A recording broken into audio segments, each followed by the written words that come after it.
അസ്സലാമു അലൈക്കും വറഹ്മത്തുള്ളാഹി വബറകാതുഹു. അൽഹംദുലില്ലാഹി റബ്ബിൽ ആലമീൻ. അസ്സലാത്തു വസ്സലാമു അലാ റസൂലില്ലാഹ്. അൽഹംദുലില്ലാഹില്ലദീ ഹദാനാ ലിഹാദാ വമാ കുന്നാ ലിനഹ്തദിയ ലൗലാ അൻ ഹദാനല്ലാഹ്. അല്ലാഹുവിൽ നിന്നുള്ള സുരക്ഷയും സമാധാനവും നിങ്ങളിൽ ഓരോരുത്തരും സദാ വർഷിക്കുമാറാകട്ടെ. പ്രിയപ്പെട്ട സഹോദരി സഹോദരന്മാരെ, നമ്മൾ അള്ളാഹു ആരെന്ന് മനസ്സിലാക്കാൻ വേണ്ടി അള്ളാഹു നൽകിയ ഖുർആനിലൂടെ അറിവ് നേടിയെടുക്കണം എന്നാണ് നമ്മൾ പറഞ്ഞത്. വിജ്ഞാനം നേടിയെടുക്കുന്നത് അള്ളാഹു സുബ്ഹാനഹു വ തആല നമ്മളെ ഉണർത്തിക്കൊണ്ടേയിരിക്കുകയാണ്. നേടിയെടുത്ത വിജ്ഞാനം മറ്റുള്ളവർക്ക് പറഞ്ഞു കൊടുക്കാനും അള്ളാഹു പറയുന്നത്, വൽതക്കും മിൻകും ഉമ്മത്തുൻ യദ്ഊന ഇലൽ ഖൈരി വയഅമറൂന ബിൽ മഅറൂഫി വയൻഹൗന അനിൽ മുൻകർ. നിങ്ങളിൽ നിന്ന് ഒരു സമൂഹം ഉണ്ടാവണം, നന്മ ഉപദേശിക്കുകയും തിന്മ വിരോധിക്കുകയും ചെയ്യുന്ന അവരാണ് വിജയം പ്രാപിച്ച വിക്ടോറിയസ് പീപ്പിൾ എന്ന് അള്ളാഹു ഉണർത്തുന്നുണ്ട്.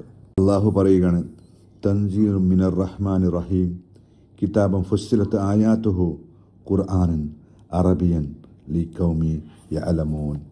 പരമകാരുണികനും കരുണാവാരിധിയുമായ അള്ളാഹുവിൽ നിന്ന് അവതീർണമായ ഗ്രന്ഥം, സുവ്യക്തമായ വാക്യങ്ങളോടുകൂടിയ അറബിയിൽ വായിക്കപ്പെടുന്ന വേദം, കാര്യങ്ങൾ മനസ്സിലാക്കുന്ന ജനതയ്ക്ക് വേണ്ടിയുള്ളത്. എന്തുകൊണ്ട് നാം ഖുർആൻ വായിക്കണം, പഠിക്കണം, മനസ്സിലാക്കണം? ഈ ഭൂമിയിൽ ജീവിക്കുമ്പോൾ നമ്മൾ മനസ്സിലാക്കേണ്ടുന്ന വിധിവിലക്കുകളുണ്ട്. കാര്യം അള്ളാഹു പറയുന്നത്, തിൽക ഹുദൂദല്ലാഹ് യുബയ്യിനുഹാ ലിഖൗമി യഅലമൂൻ. അള്ളാഹുവിൻ്റെ പരിധികൾ അറിയുന്ന ജനങ്ങൾക്ക് വേണ്ടിയാണവ വിവരിച്ചു തന്നിരിക്കുന്നത്. സൂറ അൻകബൂത്തിൽ 43-ാമത്തെ ആയത്തിൽ അള്ളാഹു മറ്റൊരു കാര്യം കൂടി പറയുന്നു, വതിൽകൽ അംസാലു നദ്രിബുഹാ ലിന്നാസ് വമാ യഅഖിലുഹാ ഇല്ലൽ ആലിമൂൻ.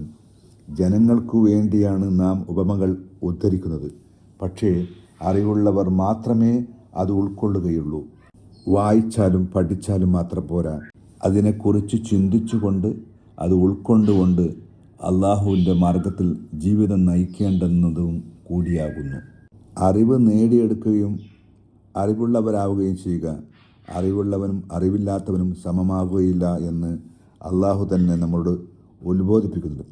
ഖുൽ ഹൽ യസ്തവിയല്ലദീന യഅമലൂന വല്ലദീന ലാ യഅലമൂന ഇന്നമാ യതദക്കറു ഉലുൽ അൽബാബ്. ചോദിക്കുക, അറിവുള്ളവനും ഇല്ലാത്തവരും സമമാകുകയും ബുദ്ധിമാന്മാർ മാത്രമേ കാര്യങ്ങൾ ഗ്രഹിക്കൂ. ഇതിനാണ് നമ്മൾ വിജ്ഞാനം നേടുകയും ചെയ്യുന്നത് എന്നുകൂടി അള്ളാഹു പറയുന്നുണ്ട്. നമ്മുടെ സ്റ്റാറ്റസ് ഉയർത്താനും നമ്മളെ ഉത്കൃഷ്ടരായ ആളുകളാവുന്നതിനു വേണ്ടിയാണ്. യർഫഉല്ലാഹു അല്ലദീന ആമനു മിൻകും വല്ലദീന ഊതുൽ ഇൽമ ദറജാത്ത് വല്ലാഹു ബിമാ തഅമലൂന ഖബീർ. നിങ്ങളിലെ വിശ്വസിച്ചവർക്കും വിജ്ഞാനം നൽകപ്പെട്ടവർക്കും അള്ളാഹു ഉയർന്ന പദവികൾ നൽകുന്നു. നിങ്ങൾ പ്രവർത്തിക്കുന്നതിനെ സംബന്ധിച്ച് നന്നായി അറിയുന്നവനാകുന്നു അള്ളാഹു. അൽ മുജാദില 11-ാമത്തെ ആയത്ത്. മനസ്സിലാക്കിയ ഖുർആനിലെ അറിവുകൾ സുഹൃത്ത് വലയങ്ങളിൽ പങ്കുവെക്കുമ്പോൾ അവരിൽ നിന്ന് കിട്ടുന്ന സ്നേഹവും ആദരവും അള്ളാഹു ഇവിടെ പറഞ്ഞ സൂറ മുജാദിലയുടെ 11-ാമത്തെ ആയത്ത് ശരിവെക്കുന്നു എന്നാണ്. പ്രിയപ്പെട്ട സഹോദരി സഹോദരന്മാരെ, ഖുർആൻ അത്ഭുതകരമാണ്. അത് നമ്മൾ പഠിക്കുമ്പോൾ നമ്മൾ ഖുർആൻ മാത്രമല്ല മറ്റ് പല വിവരങ്ങളും നമ്മളിലേക്ക് എത്തിക്കൊണ്ടിരിക്കും. തിരക്കാണെന്നും തീരെ സമയമില്ല എന്നൊക്കെ നമ്മൾ പറയുമ്പോൾ ഒരുപാട് അനുഗ്രഹങ്ങൾ നൽകിയ അള്ളാഹുവിനോടുള്ള ഒരു വഞ്ചനയാണത്. അള്ളാഹുവിൻ്റെ സൃഷ്ടിയായ ഒരു പക്ഷിയുണ്ട്, അതിൻ്റെ പേര് ബ്ലൂ ടെയിൽഡ് ഹമ്മിങ് ബേർഡ് എന്നാണ്. അത് ഒരു സെക്കൻഡിൽ 50 മുതൽ 80 പ്രാവശ്യം വരെ അതിൻ്റെ ചിറകുകൾ അടിച്ചുകൊണ്ടേയിരിക്കും. 4 ഗ്രാം ഭാരമുള്ള ആ പക്ഷി അതിൻ്റെ ഉപജീവനം തേടിക്കൊണ്ട് മെക്സിക്കോയിൽ നിന്നും അമേരിക്കയിൽ ടെക്സാസിലേക്കൊണ്ട് പറക്കലുണ്ട്. 26 മണിക്കൂറാണ് അത് പറക്കുക. കാരണം അള്ളാഹു അതിൻ്റെ റിസ്ക് അവിടെയാണ് കണക്കാക്കിയിരിക്കുന്നത്. അതിന് പറയും മൈഗ്രേഷൻ എന്ന്. മുമ്പ് പരിചയമില്ലാത്ത, മുമ്പ് കണ്ടിട്ടില്ലാത്ത ആ യാത്രയിൽ അള്ളാഹുവിൻ്റെ സഹായത്തോടു കൂടി അള്ളാഹു വഴി കാണിച്ചു കൊടുത്തതിൻ്റെ അടിസ്ഥാനത്തിൽ അത് പറക്കുന്നു.